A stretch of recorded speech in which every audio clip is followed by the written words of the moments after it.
Now, another thing here that I to mention is always remember to use the sentences and make sure that you also have proofs of it, that you have informed consent from any human participants or human based studies.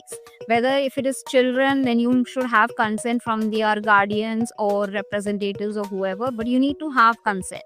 You also need to have the proper ethics approval for human studies, animal studies. If you have used cell lines which were derived from a particular patient or patient tumors or something, then you need to have certain permissions, and your university guidelines will help you that. Another universal permission is Declaration of Helsinki. Please go through the website of Declaration of Helsinki. I will paste the link in the description box.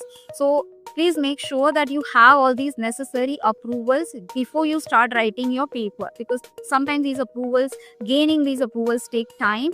So you need to have IRB, Declaration of Helsinki, department, and patient and guardian consents. These are some of the important, and always check your institutional guidelines, even your target journal guidelines, if any other specific permissions are required. These permissions can be included under the methods section.